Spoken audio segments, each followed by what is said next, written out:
venha orar. John Piper diz assim: se você não orar, você não viverá. Se você não ora, você não vive. Não vive. Quanto aos pregadores, isso para oficiais, para pregadores. Leonard Ravenhill disse que o pregador que não ora pelo menos 2 horas por dia não vale um vintém. Diz também que o pecador para de orar, mas o homem de oração para de pecar.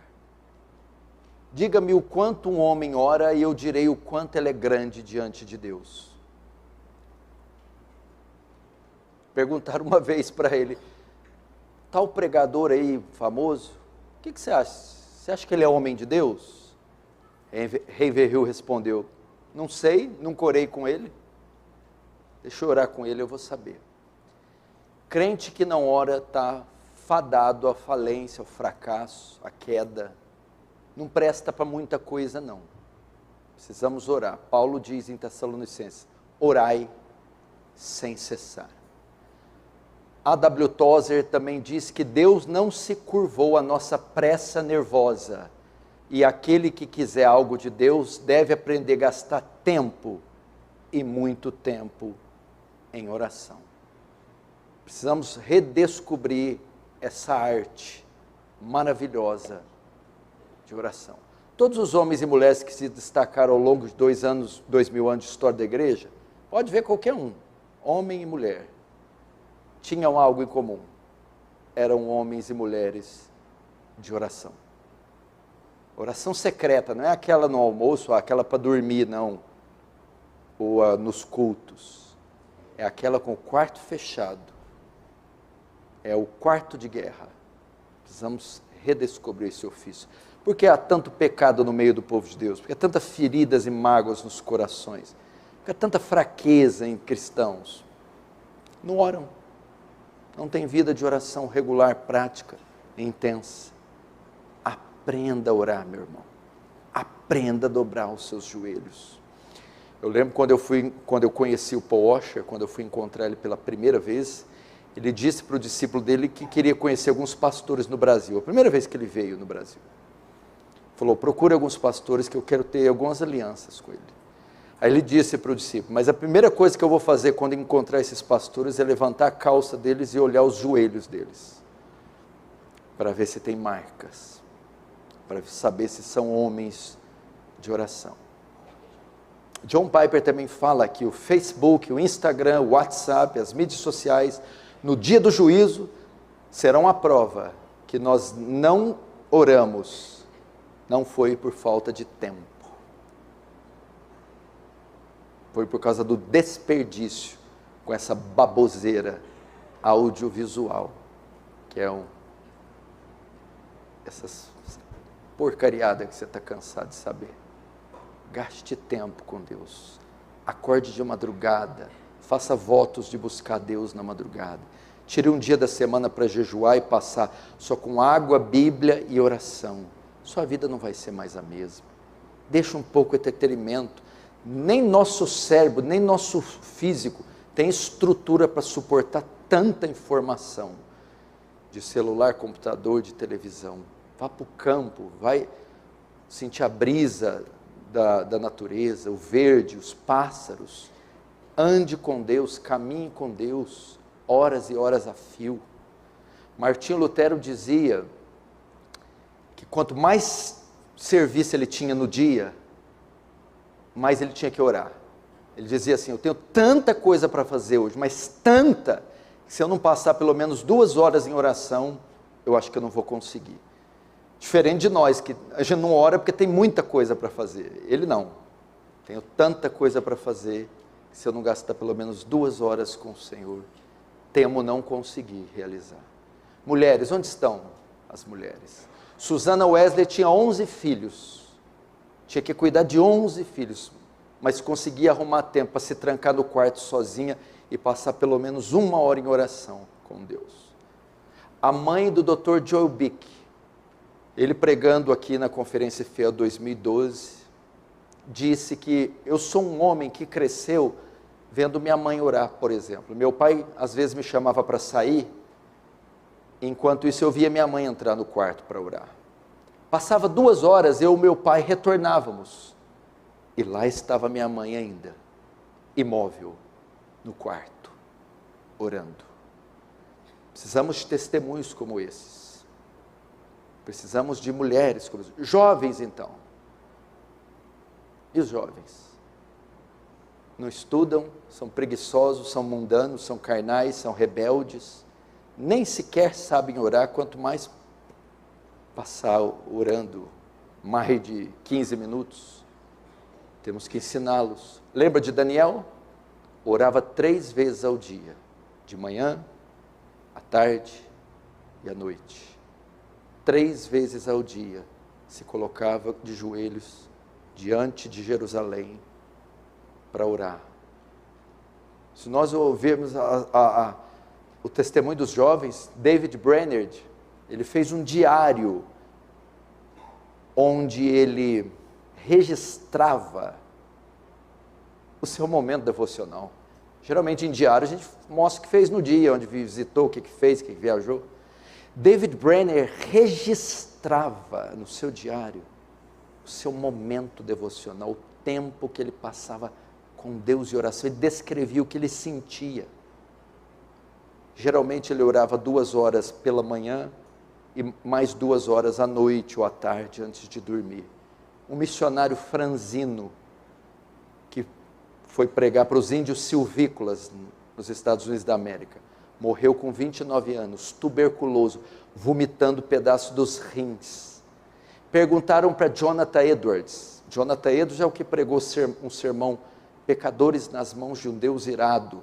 O maior sermão, mais conhecido e poderoso depois dos apóstolos.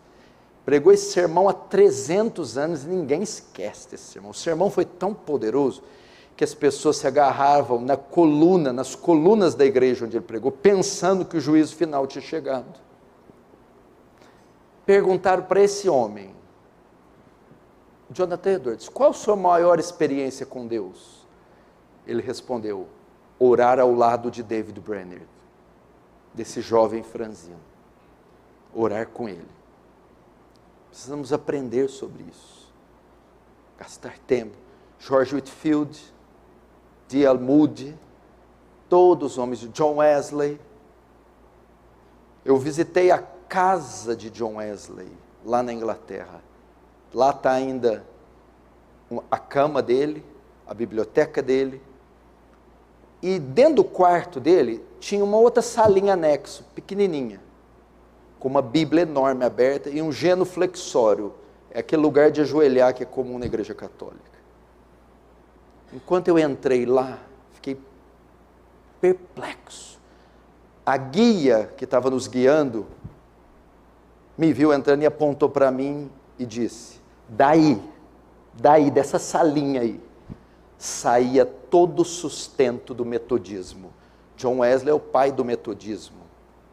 E ela dizia, dessa sala aí que sai todo o sustento do metodismo. Ou seja, ele passava horas aí, orando e lendo a Bíblia de joelhos. Lia a Bíblia de joelhos, John Wesley.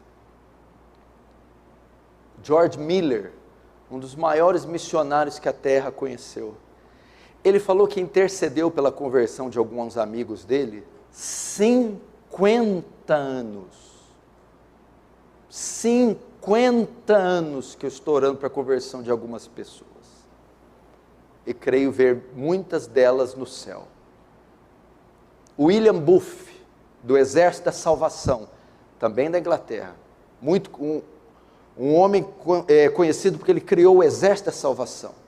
Era um ministério que ele dividia os grupos em hierarquias, capitão, coronel, soldado, tudo com o viés evangelístico.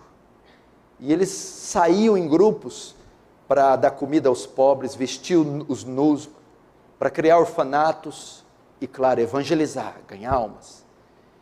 E uma certa vez ele enviou um grupo em uma região da Inglaterra muito difícil, muito depravada. E eles evangelizaram algumas semanas e mandaram cartas do Senhor Booth, aqui não está adiantando, ninguém se converte. Continua tentando, ore por esse lugar. E passaram algumas semanas, Senhor Booth, estamos orando, saindo às ruas. Não adiantou. Ele disse, continue orando, tente mais uma vez.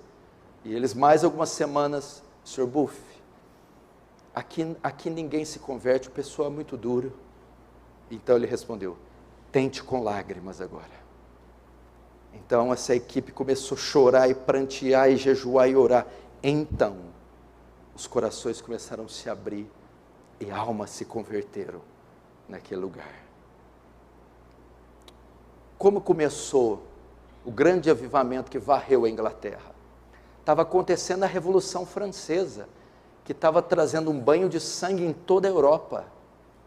Eles falam que teve um fato que livrou a Inglaterra do banho de sangue da Revolução Francesa. Foi que alguns jovens começaram a orar, criaram um grupo chamado Clube Santo, e começaram a orar na capela da universidade, de madrugada. Dentre esses jovens estava John Wesley, Charles Wesley e George Whitefield. E na noite de 1731 de dezembro de 1734, o Espírito Santo desceu sobre esses jovens. Então iniciou um avivamento que varreu a Inglaterra inteira, cujo maior nome foi John Wesley. Como começou? Uma meia dúzia de meninos orando de madrugada, pedindo, Senhor, me enche do Espírito Santo. Senhor, me enche do Espírito Santo. Senhor, me enche do Espírito Santo. Essa igreja, esse ministério, nasceu debaixo de oração, de muito jejum, onde eu e também um grupo de meninos passávamos madrugadas e madrugadas e madrugadas e meses e anos pedindo o poder do Espírito Santo. Eu me lembro de uma vez, vou ter liberdade de contar isso, que em um só dia eu orei 12 horas, e das 12, 8 foram ininterruptas, buscando a face de Deus. Foi o dia que Deus me concedeu graça, como quase nenhum outro dia da minha vida eu vi. Vocês precisam experimentar o que é passar tempo com Deus. Os novos que estão vindo, os oficiais, os obreiros que estão começando agora, talvez não tenham nenhuma pista do que seja isso. Esses jovens que estão vindo também, as reuniões de jovens, vocês estão longe de ser o que foi Sadraque, Mesaque, Abednego, José, Davi, 16, 15, 17 anos, faziam nações tremerem e se dobrarem diante da fé deles. Eles eram homens e mulheres de oração. Eu conheci aqui mesmo uma assembleiana, uma senhorazinha da assembleia, conheci ela, e veio a filha dela e falou assim, ó, pega amizade com ela, porque essa mulher de noite, madrugada, ela não dorme, ela passa a noite inteira orando, e você pegar amizade com ela, ela vai pegar seu nome, e ela vai ser a sua intercessora. Precisamos disso, orar. Arnold Schwarzenegger, que foi 7 vezes Mr. Olímpia, de fisiculturismo, tinha um epíteto, um slogan, uma frase, no pain, no gain, sem dor, sem crescimento. A nossa frase deve ser, no pray, no gain, sem oração, sem crescimento. Pastor, orar é fácil? Não. Orar dói. Orar requer esforço, disciplina, requer. É para qualquer um? Não é. Você já viu 10 pessoas ganhar a medalha de ouro na mesma prova? Não tem, é uma só. Tem 10 Michael Phelps? Não tem. 10 Pelé? Não tem. Quem são esses? Cheio de talento. 6 horas por dia dentro da piscina, 6 dias por semana. É isso aí que dá ouro, não é talento não. Pergunta para o Cristiano Ronaldo se é talento. Treino, disciplina. Mas eu vou ter que deixar a pizza e jejuar? A televisão para orar? Os amiguinhos, comunhão para ficar sozinho no meio do mato com Deus? Exatamente. Um atleta não faz isso? Vamos para a balada, não posso, preciso participar da Olimpíada. Vamos comer bolo de chocolate, não posso, preciso ganhar a Olimpíada. Vamos namorar, ficar, não posso, Olimpíada. Vamos acordar, dormir tarde, não posso, Olimpíada. Paulo vai falar, eles, para ganhar uma coroa corruptível, de tudo se abstém. 1 Coríntios 9. Nós, uma coroa incorruptível. Imagina, a Nádia Comaneci. Durante 4 anos essa menina treinou, não teve vida para competir numa prova de 40 segundos. Acabou. Eu não posso dedicar minha vida, não para uma prova de 40 segundos, mas para a vida eterna. Ela não é fanática, radical, doida. Essa menina não sai, não tem amigo, não paquera, não come besteira, dorme cedo, para ganhar a medalha de ouro. Aí eu, para fazer a mesma coisa, eu fazendo a mesma coisa, para ganhar a vida eterna, aí sou retardado, fanático, radical. Aliás, a maioria de nós nem tem mais estilo, né? Quem chama a gente de fanático? Que jeito? Não dá nem para ter esse título. Aprendam isso. Você quer um avivamento nessa cidade? Quer ver essas cadeiras aí cheias? Quem que está aqui? Quem que você ama que não está aqui? Teu pai? Tua mãe? Teus filhos? Tua esposa? Teu marido? Amigos, vizinhos? Colegas de trabalho? Quer vê-los aqui? Ore. Ore. Eu acho que foi Ian Bounds que diz, ore até ter orado, e ore até acabar de ter orado. Ore até conseguir orar, e ore até ter orado. Ore pela sua oração.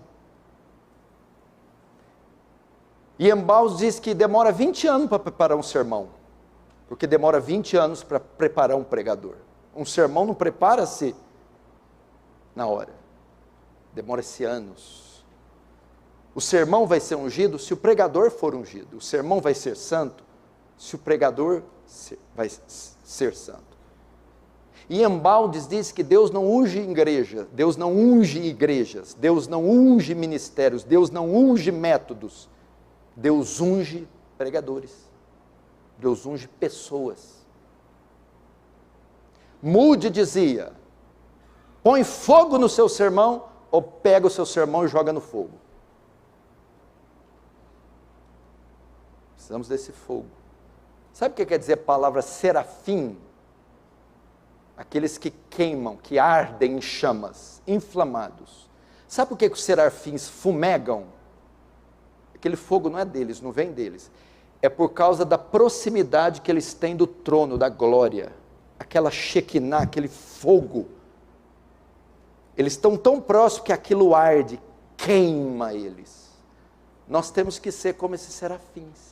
Arder, queimar, inflamar, diante da presença de Deus, em oração. David Wilkerson, talvez esse é o maior pentecostal que a terra já viu. Ele tem o meu respeito. É o escritor da Cruz e o Punhal, aquele que foi evangelizar as gangues violentas de Nova York, na década de 60, 70. Ele escreveu um best-seller, Cruz do Punhal, e fundou uma das igrejas mais belas do mundo, a Times Square Church. Sabe como começou o ministério desse homem?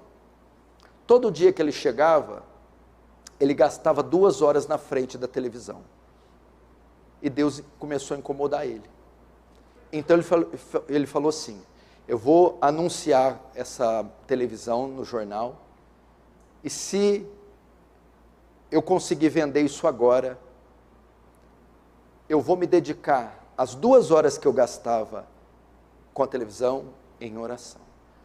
Depois de fazer o anúncio, minutos depois alguém toca, ele fecha, vende a televisão e passa todos os dias à noite, no lugar de gastar 2 horas com a TV, passa 2 horas com Deus.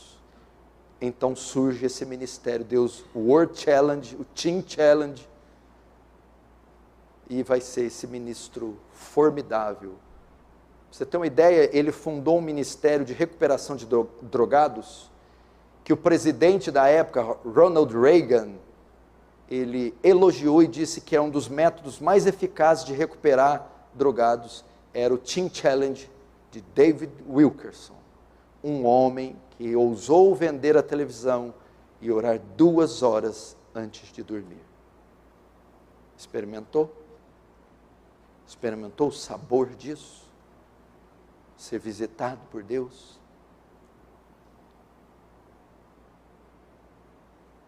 A igreja fica aberta todo dia, de segunda a sexta, das 6 às 9, fica aqui aberto, com um oficial intercalando de semana em semana. Para quê? Para dar uma opção para aquele que não tem um lugar secreto, reservado, para orar aqui. Então, das 6 da manhã às 9, aberto. Então, aquele que quer, antes da faculdade, do trabalho, da fábrica de sapato, antes da universidade, vir ter um tempinho aqui com Deus, está aberto. É ridículo o número de pessoas que vêm. Extremamente pequeno. Quarta-feira, razoável, vigília também. Vamos aprender a prática do exercício espiritual mais elevado que existe. A oração. Quer deixar de ser carnal? Ore. Quer vencer as tentações e o fascínio pelo mundo? Ore. Quer dominar a carne e o pecado e as facetas do seu caráter? Ore. A oração, ela nunca cai em desuso e ela nunca fica sofisticada. Para o primeiro Adão, das primeiras páginas da Bíblia, e para o homem moderno, contemporâneo, ela ainda é praticada do mesmo jeito, com humilhação, com quebrantamento, com arrependimento, invocando a Deus. Aprenda isso, por favor.